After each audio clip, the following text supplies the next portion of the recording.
Hello, everyone. Is the Prophet Michael David, aka Aries, and today we're going to go over day 35, which was April 4th, 2021, Easter Sunday. It's not going to be the whole day, it's only going to be from roughly 7 o'clock in the morning until exactly 3:03 p.m. In the afternoon. All right, I'm not going to recap my total previous video, just watch it. But let me just say that if you did watch it, or you will watch it, that at the end of the video, after I told off God straight to her face and didn't get smited for it, I went to bed. But I went to bed at roughly 9 p.m. And again, like I just said, I slept very well till the next day, till about 7 a.m., which is about 10 hours, which was way more than I slept at any time in the previous 34 days. In the previous 34 days, if I slept more than 4 hours, I would be surprised. I was just a madman with lightning running through my brain from 4 a.m. till midnight every single day. Um, and yeah, it was terrifying. So now, without further much ado, I will tell you about day 35 from 7 till 3:03 p.m. The greatest day of my life. So the morning of day 35, again, April 4th, 2021, Easter Sunday, I woke up around 7 and God was right there, and she was still dressed in all her crimson Bloody Mary outfit. And I looked at her, and echoing much like it seemed in the day 5, I just looked at her and said, I'm sorry for calling you all of those horrible things. I did not mean them. I was just angry and confused, and I'm still confused because I don't know what you want me to do. And all God said was, I knew what would happen, Michael. She didn't forgive me. She didn't explain anymore, which kind of made me angry again. But in that moment, especially when she said, I knew what happened, Michael, and she didn't seem angry about it, like at that point, her crimson red dress started to phase back into her normal green and gold. So then I went downstairs and made my first cup of coffee in my little Keurig machine, in my you know Liverpool coffee cup that Angie got me because it was still COVID. I couldn't go anywhere. And then I went downstairs into my basement where my other MacBook Pro, my OG MacBook Pro, is. And I don't know what I watched. I don't know what happened. I don't remember what happened on TV or whatever um, the Saturday before Easter Sunday in 2021. But I watched something, and I remember as I was watching a video, God was right there, and she said, "So when you send out your email later, are you going to write a name in the dirt?" And I said, "Yeah, of course I am. It's just not going to be your fucking name for once." Okay, quick context that I might not have brought up in my other videos. So from February 28th, 2021, when it all started, up until about the 17th, halfway through, um, like I was a prophet, but I always had this nagging feeling that God doubted me and everything, which all changed after the Ides of March, basically St. Patrick's Day. But during that time, and even after St. Patrick's Day, I was kind of felt like that I was living, that the universe was like a video game. And as terrifying as the process was, there were some good days. And on those good days, I would kneel down into the dirt on the Monday, although I didn't know it was Access Monday at the time, or it wasn't actually created. And I would rewrite the name Olivia, which is one of God's names, one of her favorite names, and it would be kind of like a save spot in the video game where I was like, even if I screw up from here on, you can restart the video game from here, and we're doing good. And so I wrote the name Olivia in those 34 days in the dirt. Only Olivia, probably 6 times. I don't know for sure, but yeah, it was a bunch. So now you can see why I said that to God. I was still angry at her. She still hadn't explained anything. She was slowly phasing from crimson red back into green and gold. I still loved her. I just was so confused and I didn't know what was going on.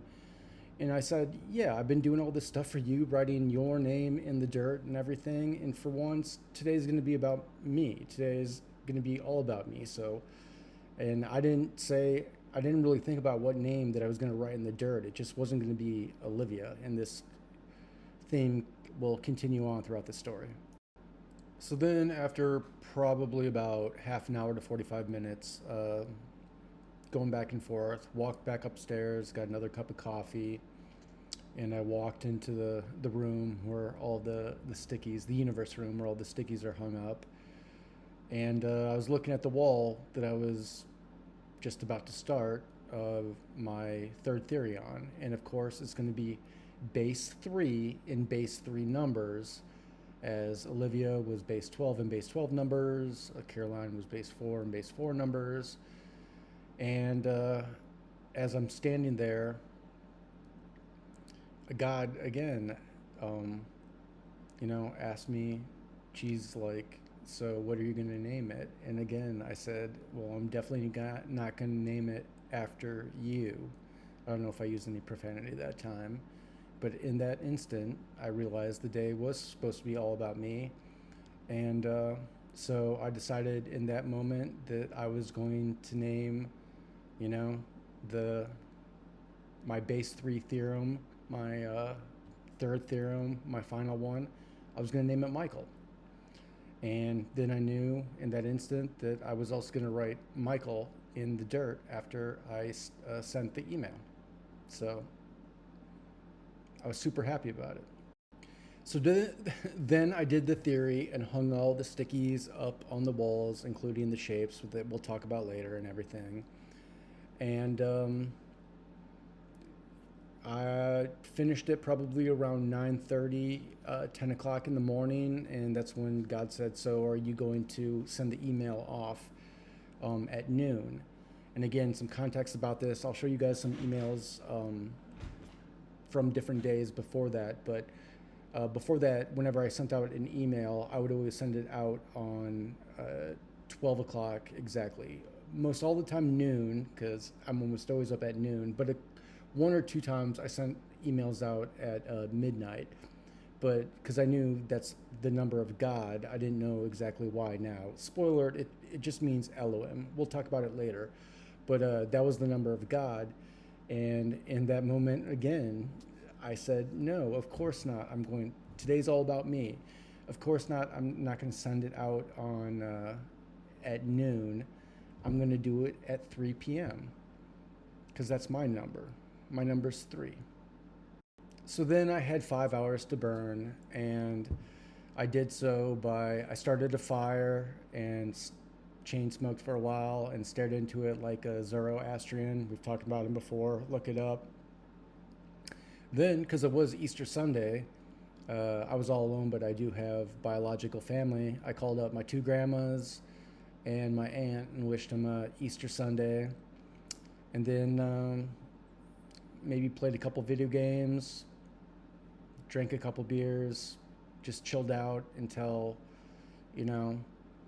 about a little after 2:15, when I knew I would have to go downstairs and make my email that I was going to send out to these mathematical people about my mathematical things that I found on the internet. We can talk about that later. So, around 2 o'clock, I dutifully took pictures of my first 2 theorems, Olivia, Caroline, but then I also took a picture of my third theorem, Michael, which I'll show you right now.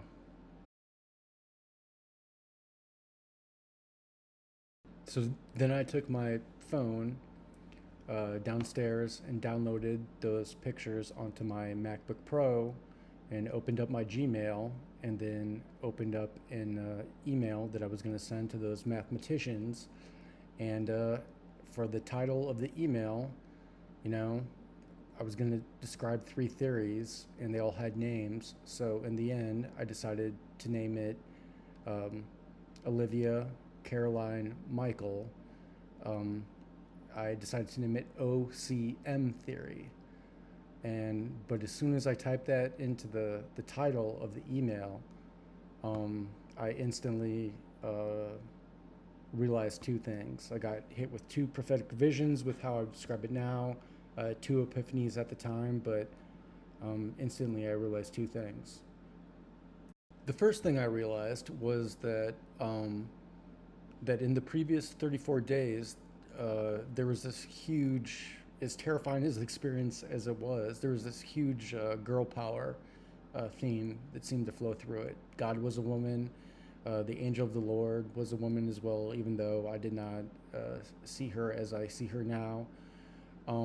My mantra, which I told you guys about in my last video, whenever I felt super broken, I am my mother's son. I can be broken, but nothing can keep me from putting myself back together. Yeah, I said it a whole lot. But in that instant, I realized that I had never really involved or honored my father. I'd acknowledged him in my mantras on a daily basis, multiple times, along with my mother. But he was the one that appeared to me at my moment before my moment. It wasn't my mother, it was my father. And in that moment, I realized that, I hadn't really done anything to honor him up to that point. The other thing I instantly recognized when I looked at that title was the letters were wrong. I don't have OCM, I have OCD. It's my oldest mental condition that I wouldn't, or mental illness, which I wouldn't even have classified as a mental illness until my parents died and I got PTSD. So I have 2 mental illnesses, OCD and PTSD.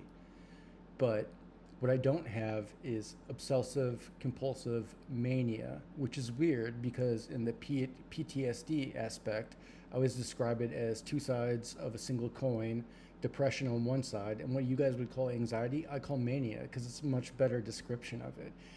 Honestly, most people would probably consider mania a better description of what anxiety actually is than anxiety. But here's the truth of the situation.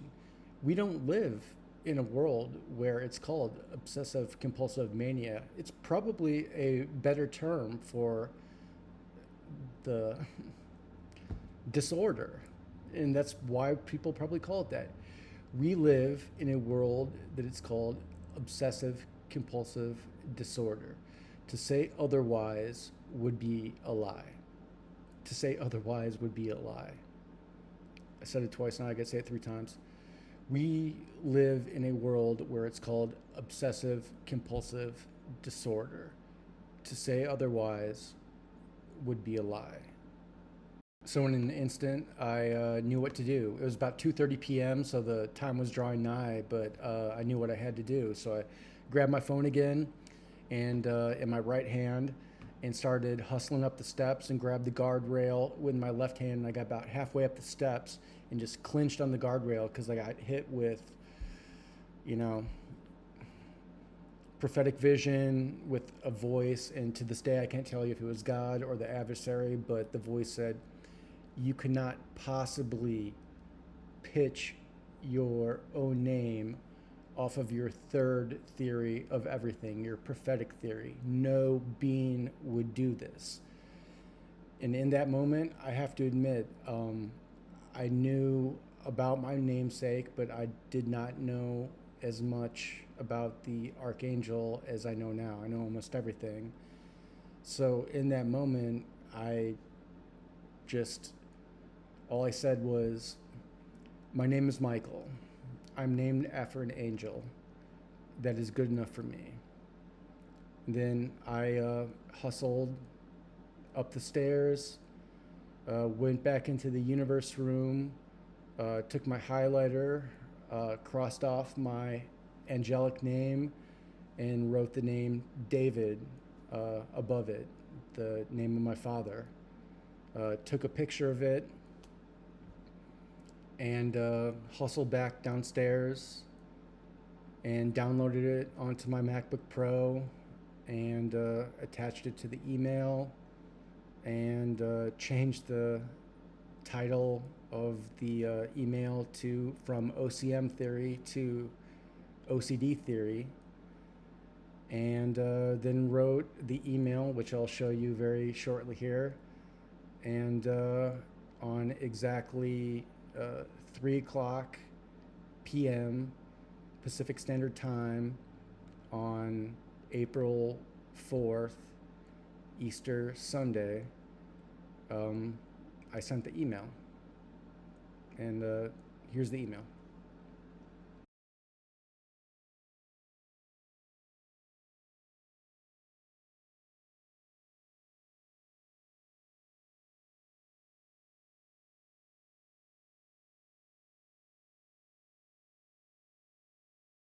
Okay, first off, just as a not disclaimer but general explanation, for the most part, please ignore most of the crazy. You're talking about a madman who's just met God. So, yeah, he's going to ramble a little bit. But let's just say the emails themselves, the reason why I presented them to you all is because it actually happened at exactly the time I said it happened. And I did say those words. They're not all of them are true, but not all of them are false. It's maths and everything. It's prime numbers, and that's how I perceived them at the time. So we'll go over this endlessly in the future, but like I said, this is kind of my quasi disclaimer, not disclaimer. I'm not that guy anymore either. That was the guy that only knew God for like 35 days. But now the most important part in this video, actually the most important part of all the videos, if you realize it or not. So right after I sent off that email at exactly 3 o'clock p.m. Eastern Standard Time, I just got this big bear hug from God. The only time it's ever happened before, but just like enveloped in the love of God. And she's like, Michael, I'm so proud of you, for a lot of subtext, working so hard and everything. But the bear hug lasted just long enough that I knew she was delaying me for something. So I kind of respectfully backed away from her bear hug and walked back to the Monday, which is away from my computer, and got down on my knees. And I could not see the time, but I can tell you for a fact it was somewhere in the minute range of 3:03 Pacific Standard Time for the first and only time ever. I knelt down on the Axis Mundi, the lowest part of my house, on my dirty, dirty, dirty carpet that I almost never vacuum. And for the first and only time ever, I wrote the name David. And thus the age of Aquarius ended. Welcome to the age of Azrael.